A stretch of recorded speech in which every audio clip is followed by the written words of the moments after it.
Class 10ৰ ছাত্ৰ-ছাত্ৰীসকলক অন্য এটা ভিডিঅ'লৈ স্বাগতম জনাইছোঁ। এই ভিডিঅ'টোত আলোচনা কৰিবলৈ ওলাইছোঁ ইংৰাজী বিভাগৰ দ্য বল পয়েম নামৰ কবিতাটিৰ সাৰাংশ আৰু প্ৰশ্ন উত্তৰসমূহৰ বিষয়ে। সেয়েহে ভিডিঅ'টো বহুত ইম্পৰ্টেণ্ট হয় আৰু ভিডিঅ'টো শেষলৈকে চাবলৈ অনুৰোধ জনালোঁ আৰু এনেধৰণৰ ভিডিঅ'সমূহ নিয়মীয়াকৈ পাই থাকিবলৈ মোৰ এই চেনেলটোক ছাবস্ক্ৰাইব কৰি লৈ কাষতে থকা বেল আইকনটো টিপি ল'বা। Let's start the video.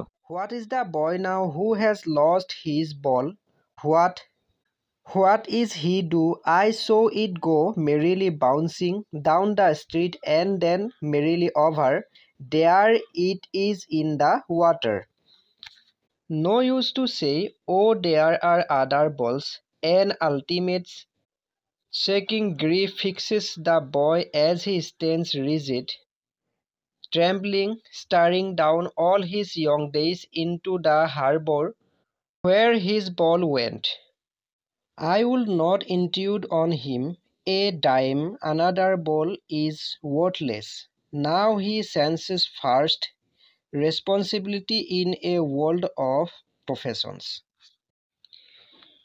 People will take balls, balls will be lost always, little boy. And no one buys a ball back. Money is external. He is learning well behind his desperate eyes the epistemology of loss. How to stand up, knowing that every man must one day know, and must know many days, how to stand up. ছাত্ৰ-ছাত্ৰীসকল the ball poem কবিতাটোৰ অসমীয়া কিছু সংক্ষেপ হৈছে এজন সৰু ল'ৰাৰ বল এটা পানীত পৰি হেৰুৱা যায় আৰু এই বলটো ল'ৰাটোৰ বাবে কেৱল এটা খেলা বস্তুৱেই নাছিল, ই তেওঁৰ শৈশৱৰ স্মৃতি আৰু মৰমৰ এক প্ৰিয় চিহ্ন আছিল। বলটো নোহোৱা বা নোপোৱা দেখি সি গভীৰ দুখ অনুভৱ কৰে। কবিয়ে কয় যে টকাৰে বল নতুনকৈ ক্ৰয় কৰিব পাৰি, কিন্তু শৈশৱৰ সেই মৰম আৰু স্মৃতি কেতিয়াও পুনৰ ক্ৰয় কৰিব নোৱাৰি। বল হেৰুৱাৰ ঘটনা এটা মানুহৰ জীৱনত ক্ষতিৰ প্ৰথম অভিজ্ঞতা। এই ক্ষতিতেই ল'ৰাটোৱে বুজি পায় যে জীৱনত বহু বস্তু আৰু মানুহ হেৰুৱাব লগা হয়। টকাৰে সকলো বস্তু পোৱা নাযায়, কাৰণ টকা কেৱল বস্তু ক্ৰয়ৰ বাহিৰত আন কিবা দিব নোৱাৰে। এইদৰে ক্ষতিৰ অভিজ্ঞতাৰ জৰিয়তে মানুহ দায়িত্বশীল আৰু পৰিপক্ক হৈ উঠিবলৈ শিকে। ছাত্ৰ-ছাত্ৰীসকল, এয়াই আছিল কবিতাটোৰ মূল ভাঙনি আৰু আমি ইয়াৰ পিছত কিছু প্ৰশ্ন উত্তৰৰ বিষয়ে আলোচনা কৰিম। ছাত্ৰ-ছাত্ৰীসকল, ইয়াৰে প্ৰথম কুৱেশ্যনটো হৈছে who is the poet of the ball poem? অৰ্থাৎ দ্য বল পয়েম নামৰ কবিতাটোৰ কবিগৰাকী কোন? ইয়াৰ আনচাৰটো হ'ব জন বেৰিমেন। ইয়াৰে পিছৰ কুৱেশ্যনটো হৈছে what has happened to the boy's ball? অৰ্থাৎ ল'ৰাটোৰ বলটোৰ সৈতে কি ঘটনা ঘটিছিল? ইয়াৰ আনচাৰটো হ'ব দ্য বল হেজ গন into the water and gut lost. অৰ্থাৎ বলটো পানীত পৰি হেৰাই গৈছিল। ছাত্ৰ-ছাত্ৰীসকল, ইয়াৰে পিছৰ কুৱেশ্যনটো হৈছে how does the boy feel after losing the ball? অৰ্থাৎ বলটো হেৰাই যোৱাৰ পিছত ল'ৰাটোৱে কেনেধৰণৰ অনুভৱ কৰিছিল? ইয়াৰ আনচাৰটো হ'ব he feels sad, full of grief and stand trembling with shock. অৰ্থাৎ ল'ৰাটো বহুত দুখী হৈছিল আৰু সি আচৰিত হৈছিল, লগতে সি কঁপি কঁপি খাৰা হৈ আছিল। ইয়াৰে পিছৰ কুৱেশ্যনটো হৈছে what does the loss of the ball signify? অৰ্থাৎ বল হেৰুওৱা ঘটনাটোৱে কি বুজাইছে? ইয়াৰ আনচাৰটো হ'ব it significance the first experience of loss and responsibility in life. অৰ্থাৎ ই জীৱনত প্ৰথম হেৰুওৱা আৰু দায়িত্ববোধৰ অভিজ্ঞতাক বুজাইছে। ছাত্ৰ-ছাত্ৰীসকল, ইয়াৰে পিছৰ কুৱেশ্যনটো হৈছে what does the poet mean by the money is external? অৰ্থাৎ টকা বাহ্যিক বুলি কবিয়ে কি বুজাব বিচাৰিছে?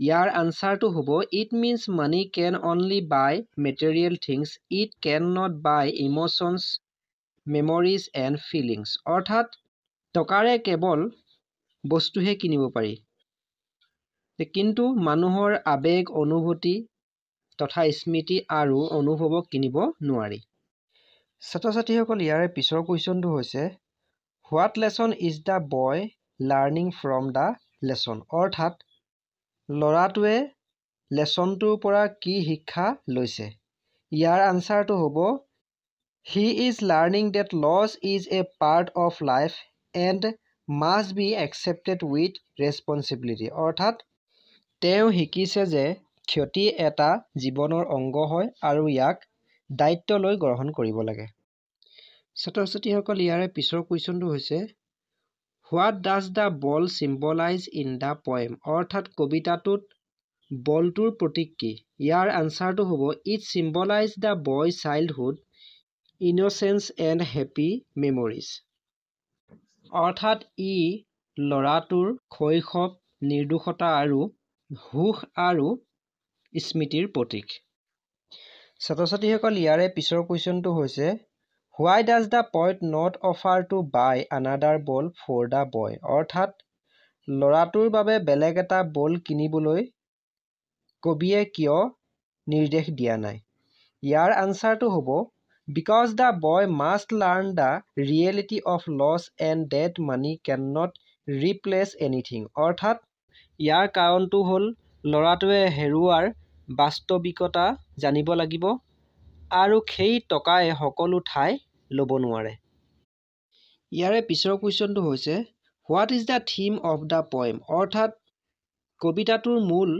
বিষয়বস্তুটো কি ইয়াৰ আনচাৰটো হ'ব the inevitability of loss in life and the process of growing up with maturity জীৱনত ক্ষতিৰ অনিবাৰ্যতা আৰু পৰিপক্কতাৰ সৈতে ডাঙৰ হোৱাৰ প্ৰক্ৰিয়া ছাত্ৰ ছাত্ৰীসকল ইয়াৰে পিছৰ কুৱেশ্যনটো হৈছে how is the boy learning responsibility through the incident অৰ্থাৎ ল'ৰাটোৱে ঘটনাটোৰ দ্বাৰা কেনেধৰণৰ দায়িত্বৰ কথা তেওঁ শিকিছে ইয়াৰ আনচাৰটো হ'ব by facing the pain of losing something valuable he understand that loss is natural and cannot always be avoided অৰ্থাৎ মূল্যৱান কিবা এটা হেৰুৱাৰ বেদনাৰ সন্মুখীন হৈ তেওঁ বুজি পায় যে ক্ষতি স্বাভাৱিক আৰু সদায় এৰাই চলিব নোৱাৰি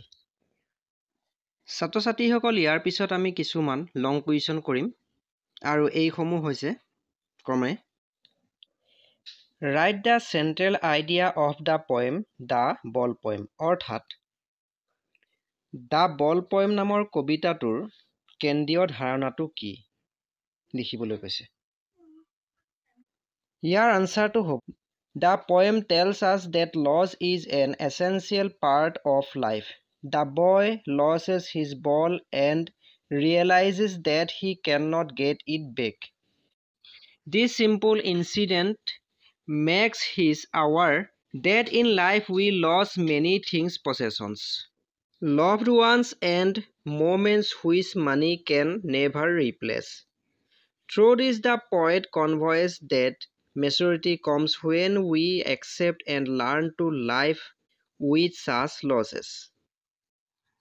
ছাত্ৰ ছাত্ৰীসকল ইয়াৰে 2 নম্বৰ কুৱেশ্যনটো হৈছে how does the boy's reaction to the loss of his ball show' the process of growing up অৰ্থাৎ বলটো হেৰুৱাই ল'ৰাটোৰ প্ৰতিক্ৰিয়াই ডাঙৰ হোৱাৰ প্ৰক্ৰিয়াটো কেনেদৰে দেখুৱাইছে ইয়াৰ আনচাৰটো হ'ল the boy is deeply upset when his ball is lost but he realizes that it cannot be bought back. This is his first lesson in facing loss.